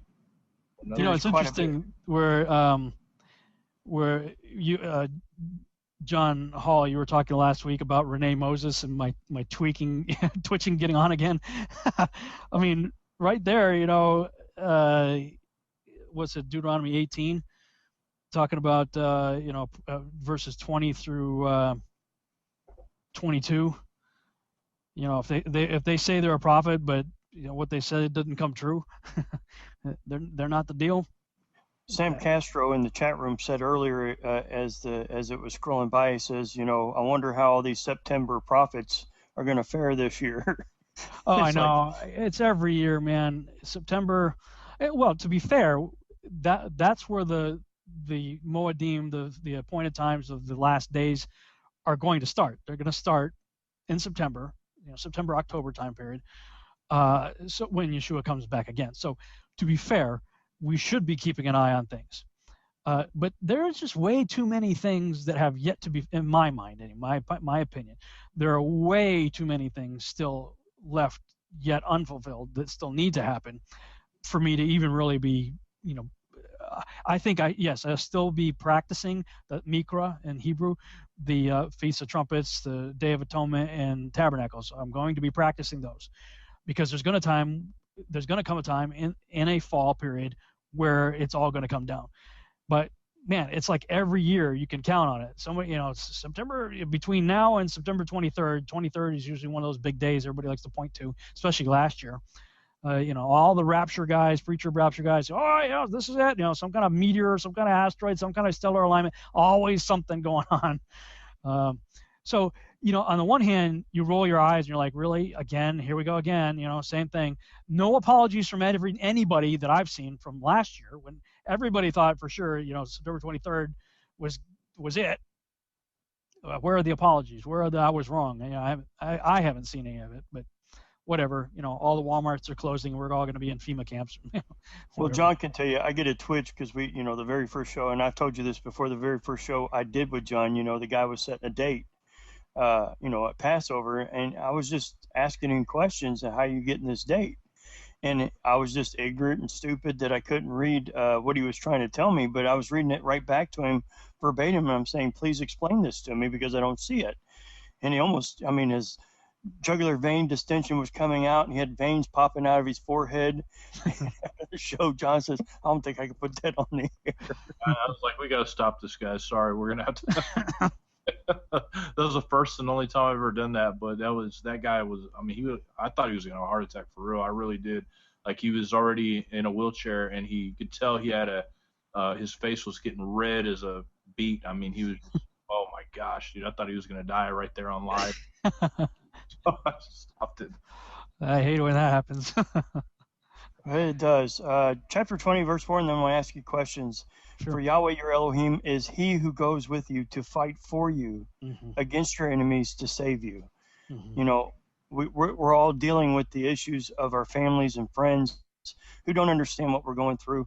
The way documentary goes into this a lot, and we really enjoyed it. Patty used it as a, she started class this Monday with that documentaries, and they go back and they discussed it. So I thought that was very cool. But this verse popped out at me as we were reading tonight. So we're going to get into the rest of the questions. Well, I want to comment on that. Chapter 20 had all kinds of cool stuff in it. Yeah. And I actually made a note for myself. I highlighted in my Deuteronomy workbook here. I highlighted verses 1 through 9, and I wrote next to it 1 Maccabees chapter 4, verses 46 through 60. I don't remember exactly what that said, but I was highlighting that and making a reference on that. But it is interesting if you look at, first of all, he says, I'm going to go with you to war. That's a really good thing. If you're getting ready to go to war and you're afraid of your enemy, just knowing that Yahuwah, God Almighty himself, is going to go before you, the odds are on our favor. They're on our side. I don't care how many people you got over there. We got the King of Kings and Lord of Lords on our side. That's number one. Number two, if you look at the way it's set up, if you think of Braveheart, where Mel Gibson was on his horse in front of his troops, he's giving that, pep talk, he's going back and forth, and, he's giving a rah-rah speech, and everybody's like, yeah, we're behind you, Well, if you look at it, the way this is like, okay, and the leader shall go before the armies and say, hey, you guys, anybody scared? Okay, yeah, go home. Anybody just get married? Okay, go home. Anybody plant some fruit or anything like that? Oh yeah, you haven't eaten any? Okay, yeah, go home. They're like totally weeding out it's kind of funny when you look at it. It's like almost any excuse you can imagine to get out of going to war, they practically give you right there, and whatever's left, people are like, okay, let's go. Really? That's how you're going to fight a battle? Well, if you got God himself going before you, you can afford to have half your troops leave because they just got married or just planted a vineyard or whatever. Yeah, no doubt about that, man. It's and somebody asked a question to me real quick. I just want to refer them to something. They asked me, how can you tell false prophet like there? Because in the reading we just talked about, you talked about false prophets or whatever. I think 119, Fruit of Wolves, and Deuteronomy 13 test is a really good teaching. If you go to 119, their Fruit of Wolves teaching, and I think is it Deuteronomy 13 test? Is that what it's called? Yeah. Those are really good. That's a real good one. Deuteronomy 13 test. Well, I mean, a real good litmus test is, did what they say come true? Yeah. Because if it didn't, well, sorry. They're a false prophet. If what they said didn't come true, you should never listen to them again. And that's weird about Pentecostal churches, man. I don't know how many times I've had somebody that acted like they're a fortune teller and like, in 1 year this is going to happen.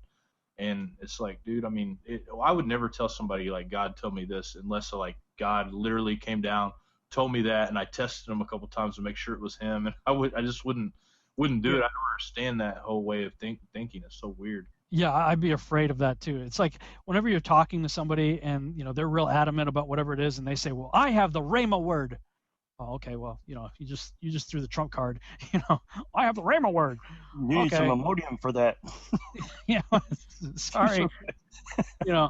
I like you. I would be really hesitant to ever, unless I was absolutely 100% positive. I saw a vision with multiple confirmation. God himself was, the angel Lord, Yeshua, whatever, standing in front of me saying, thus saith the Lord, you got to go say this. Okay. Then I'll probably go out and say, well, I had a vision. This is what I saw. This is what I believe I'm supposed to say. But other than that, man, I just wouldn't do it. That's why, anybody who's been to my lectures, I generally start all my lectures with saying, don't believe a thing I say. Look, I'm just going to tell you some things that I think I understand to be true. Search and see if these things be true. Search for yourself. I'm just doing the best I can. I'm a student. So I'm real leery of those people who are so adamant, so sure that they're right, and especially if they throw I got the Rhema word down. It's like, man, really? That's kind of scary, man, if you think about it. And they throw it around like crazy too. And also, I guess another point to if they don't teach the commandments of Yahweh, then also they're considered somebody that's false. So that's another one. And that would be a real big one. If you got somebody who's claiming to be a prophet, but they're not keeping Sabbath, they're not doing the feast, and they're talking against the Torah, nope. How many times have you guys heard, but it's a salvation issue. They make it into a salvation issue. And you find yourself explaining to them, we do this because we love him. Right. We respect him and we want to do what the Father asks us to do because he does so much for us, and we just want to give back to him. And he tells us his love language here, Deuteronomy 13, and then the last couple of verses in 18, you can use that as a litmus test. But, we're to do what he says. It's not out of salvation, but, a lot of the times we get hit with that. Mm-hmm. We've talked about this in the previous shows. For me, anybody who gets kind of hung up on that whole thing, my go-to place is 1 John chapter 2 through 5. That settles the issue, at least for me. It does anyway. Yeah, it settles it, man. There's no doubt about it. And people, and like, yeah, it's not like that's not how we get saved. That nobody ever says that. I've never heard you say that, Rob. I've never heard John say that. I've never said that. But all the time I get accused of that idea that salvation comes through following the Torah. No, I mean, it's just an automatic reaction. Like if you get hit by a truck, automatic things going to happen. You're going to get crippled. I mean, which is, I guess, that's a bad thing. But, following Torah is not a bad thing.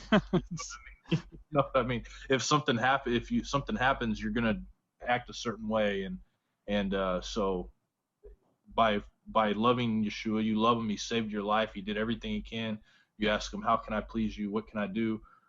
I mean, almost everybody I've talked to that's asked those questions ends up coming to Torah, and that's just the way it is. So. Yep. The other thing I want to point out in chapter 20 is it's interesting when they're talking about, who they're going to go to war with and what the rules of engagement are. And I mean, you have what I would classify as the rules of engagement for normal people in verses like 10 through 15. You end up killing the men because that's, you're fighting them in war, but you can take the women and children and the animals and stuff as spoils of war. Everything's good. I mean, that's typical rules of engagement. But when you get to verses 16 through like the rest of that chapter, those are Nephilim. I mean, it's telling you right there. But of the cities of these people which Lord thy God doth give thee for an inheritance, thou shalt save alive nothing. Nothing that breathes, it says. Nothing that breatheth. King James in verse 16. I mean, these are utterly, in verse 17, you shall utterly destroy them. If you just do a keyword search on the phrase utterly destroy and look at all the times where that phrase is used during rules of engagement, you'll see it's generally followed by, namely, the Hittites, the Amorites, the Canaanites, the Perizzites, the Hivites, the Jebusites. Well, go to Genesis chapter 10, verses 6 through 20. Those are the same people, those are the ites that the Israelites are consistently told over and over and over again to utterly destroy. And Amorites, I mean, we've got the testimony of Amos telling you that Amorites got as tall as cedar trees. These are the giants. These are the Nephilim. Those are the ones that the Israelite rules of engagement were consistently utterly destroy. Wipe out everything that breatheth in the land. Would you say anything about that? They didn't tell them to do that to Egypt. They didn't tell them to do that to a lot of countries, because a lot of those countries you can find that if you trace back in the Table of Nations, they kind of go back to that. And these Hittites and all these people, you can't find them in the Table of Nations. You'll never find them because they're not. Well, they're there, but I mean, they're in chapter 10, verses 6 through 20. These are the descendants of Ham that were specifically described consistently as giants. The Amorites came from Amorius, son of Canaan, son of Ham, and the Philistines come from Caphtor, son of Mitzrayim, son of Ham. So the Amorites are mentioned like 85 times in Scripture, I think, and the Philistines are mentioned over 200 times. And there are giants in both of these groups. That, you know, the most famous one of the Philistines, of course, being Goliath and his brothers, and then of the Amorites, I mean, you got Arba, Anak, the Anakim, Sihon, and Og of Bashan. So they're Amorites, but these other groups are associated with the Amorites, the Canaanites from which the Amorites come, Hittites, Perizzites, Hivites, Jebusites. These are all Canaanites. So they're Nephilim. You know, all these Torah scholars out there are trying to say that, you know, Nephilim are just, you know, wealthy people or the elite or the, you know, the lords of the, you know, these people are clueless, man. They have to, the sheer volume of information, not only in the canonized text, but also in what I call the synchronized biblically endorsed extra biblical text, the sheer volume of information they have to ignore to hold to the exceptionally bogus Sethite view is nothing short of staggering. They must have to take a Sharpie to huge portions of Scripture to believe the nonsense that they believe. I've never even been able to believe that. I'll be right back. I'm going to get a cup of coffee, guys. I'll be right back. Rob, wouldn't you say we're still dealing with the Nephilim? You know, yeah, I believe we still disembodied spirits. Yeah. Well, the disembodied spirits are demons, but in my opinion, they are only the disembodied spirits of the first generation Nephilim. The first generation and only generation Nephilim that were angel-human hybrids in Genesis chapter 6. When an angel mates with a woman, it's not the sons of Seth. The sons of God are the angels. Job tells you that Job predates Genesis. You got to understand the figures of speech in Genesis as they're used in the Old Testament. People try to use the New Testament to define the words in the Old Testament. No, the New Testament is to be understood in the light of the Old Testament, not the other way around. So Job sets the precedence of sons of God that were there at creation. So Seth and his sons were not there at creation.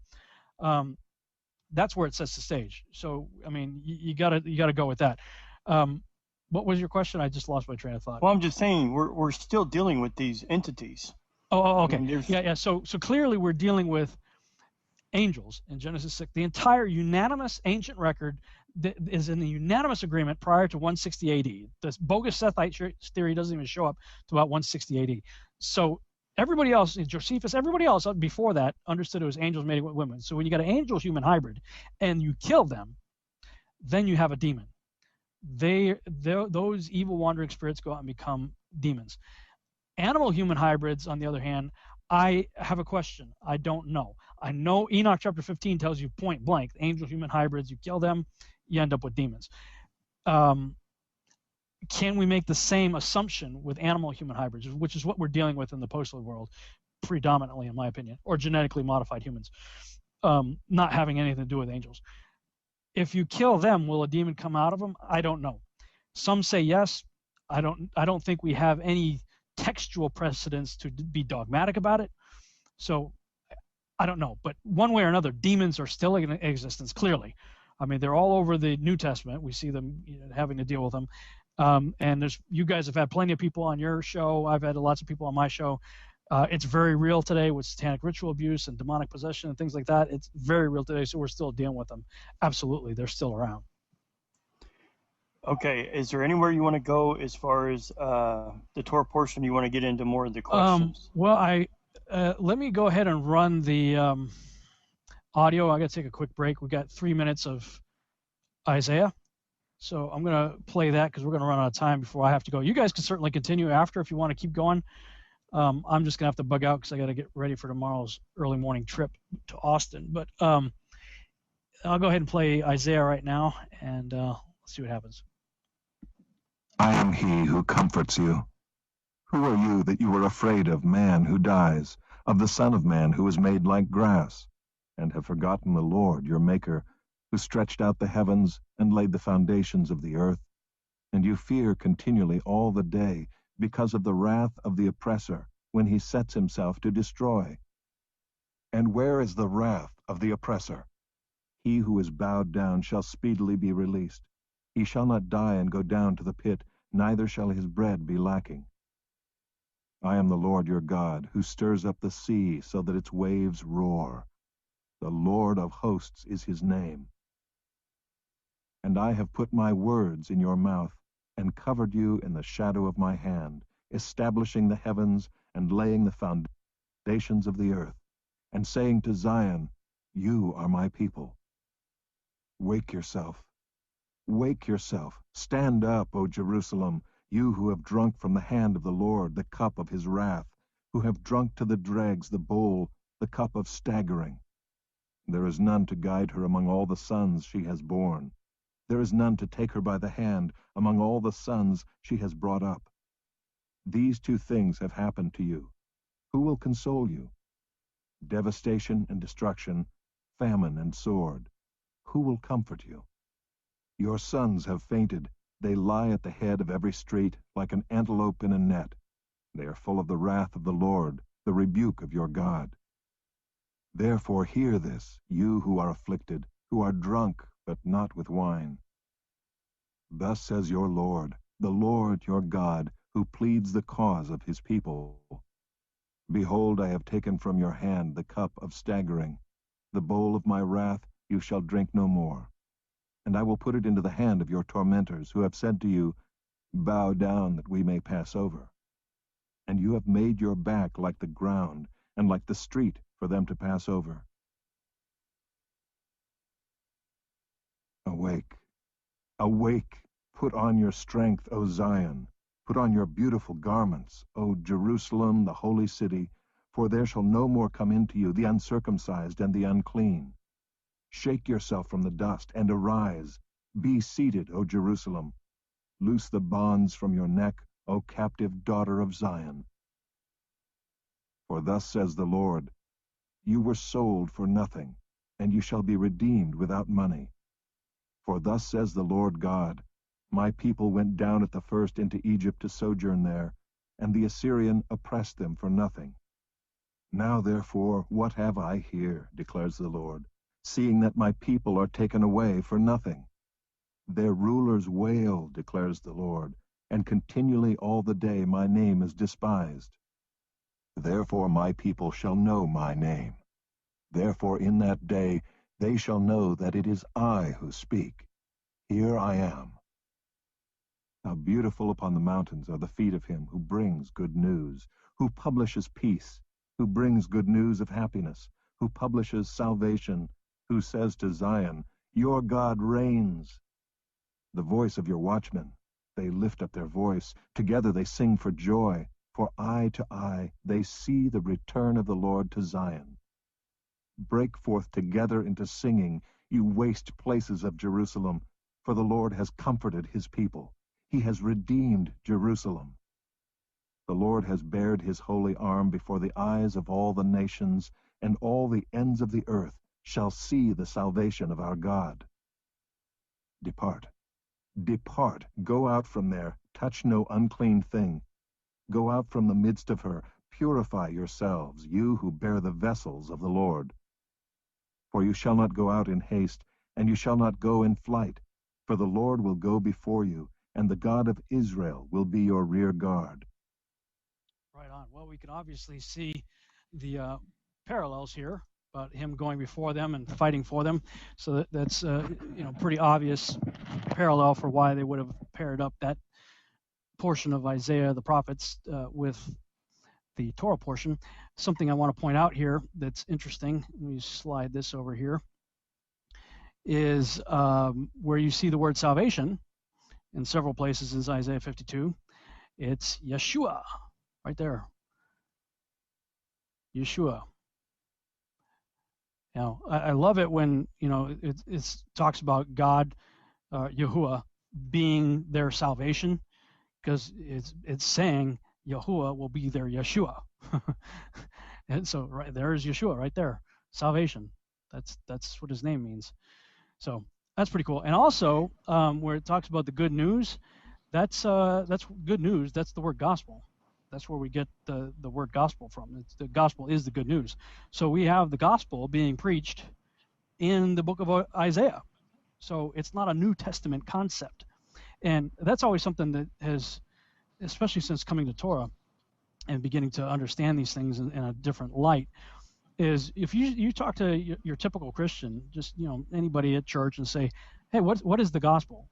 Most of them will say something along the lines of, well, we're sinners, and Jesus came and he was perfect, and Jesus died and he was buried and he rose again, and we just have to accept him as our Savior. That's the gospel. Well, the gospel was being preached before all that happened. So if the gospel is being preached in Isaiah, blessed are those whose feet take the gospel, and John the Baptist is out there doing it, and Yeshua is preaching the good news before he died and was buried and resurrected, then that begs the question, what is the gospel? Mm-hmm. And it's something we don't have time to get into it right here. If you want to watch the video I did, Yahuwah Triangle Part 3 video, that's where I get into what I now understand to be the good news. And just to summarize it, it's basically that you who were divorced and have no way back to the Father, according to Deuteronomy chapter 24, the good news is God made a way. And while keeping his own law, he did not violate his law. There was a loophole that he worked into his own law that he revealed through, I believe, the Apostle Paul. Paul figured it out. If you read the book of Hosea and then read Romans 7 through 11 and Ephesians 2, you quickly realize Paul got it. Paul understood what's happening. And think about this. If you're married to God and he divorces you, and there's a law in the books that says if God divorces, or a man in general divorces his wife and she goes to be with another, if something happens with the other, the first husband can never take her back. Never. Well, the southern kingdom, Judah, was never divorced. Northern kingdom was divorced. So the southern kingdom, knowing that the northern kingdom was divorced, and they weren't exactly playing nice with each other anyway, they weren't friends, they had a members only club with basically Judah and Benjamin, maybe some of the Levites, saying, sorry, you guys can't come back. You're done. You're divorced. So if there is no chance that you can ever have that relationship, no matter what, you can never have that relationship with God again, that would be very bad news. That would really stink. That would be horrible. To be totally and forever separated from God with no chance of ever coming back, that's terrible news. Oh, but wait. There is good news.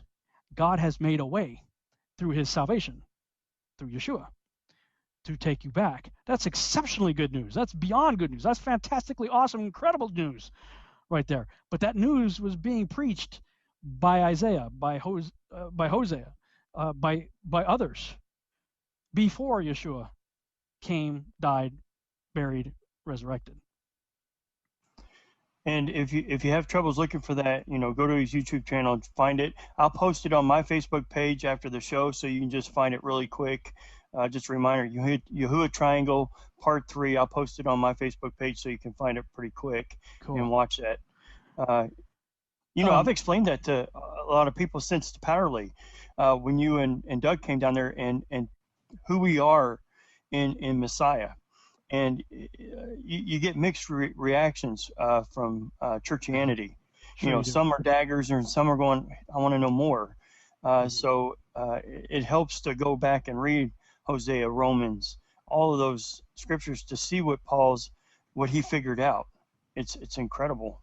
Also, we had a show with Zachary Bauer, and he was traveling or something. He couldn't show up, and we did a show about that actually. And man, it was like so many people were just blessed by it that had no idea. And I'm surprised because that teaching, that kind of thing has been out for a while. But we did a show on it, and people, a lot of people had never heard it. I was really kind of impressed. I mean, it was pretty interesting. So it's definitely powerful. I mean, the message has been out since Paul wrote Romans 7 through 11 and Ephesians 2, but we've missed it. Yeah. Due to Marcion and Constantine and a whole lot of others in between, Darby and whatnot. That message has been lost, but it's coming back, and that's what the way documentary talks about some of this stuff and what we're doing here. I mean, go figure. If you go back to the beginning, you'll figure out the answer. God declared the end from the beginning, so here we are in the end. And well, the reason why everybody's starting to figure this stuff out is because they're going back to the beginning, and to go back to the beginning is to go back to Torah. And that's all the time I actually have for tonight. I'm gonna have to book out, but you guys certainly welcome to continue without me if you want to do the New Testament ones or whatever, or see if you guys can field the questions with anybody else. I mean, that's up to you, but I'm gonna have to boogie tonight. I think we'll boogie as well, Rob. Let's get started on the Shabbat, laying back. Before you guys go, Aaron, don't forget, we got your question. We'll ask it next week. If you can remember it, copy and paste it. We'll ask Rob next week. I know you asked a few times, so we'll get to that. And I've got a few questions myself. So. Rob, yeah, cool. So yeah, I think you had a question as well. We didn't get to. So. Yeah, well, talking amongst yourselves too. You guys certainly welcome to continue Shabbat, on social media. Well, I think you're more qualified to answer a couple of these, though. I think this is your deal right here, man. This is right up your line. Oh, my alley. Oh, I'm sorry. Sorry, guys. People won't be satisfied with our answers on this. They want Rob on this one, so it's cool. We'll ask it. All right. Well, yeah, save your question. We'll try to get to it next week, and otherwise, well, thank you guys for hosting this once again, John, and Shabbat Shalom, everybody.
Bless you and keep you.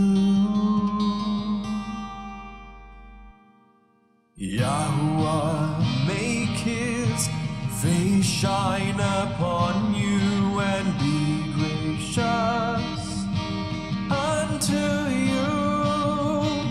Yahuwah, lift up his countenance upon you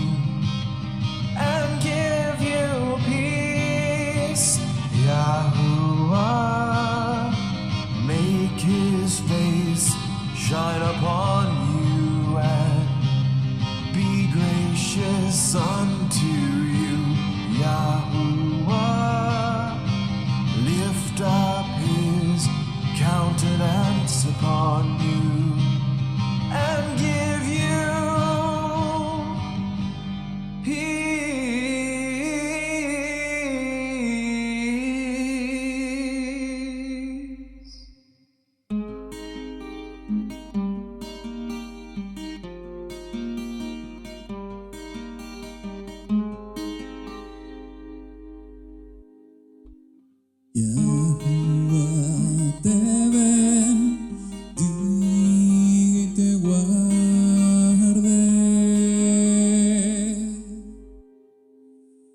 Yahuwah haga resplandecer su rostro en ti y tenga de ti compasión.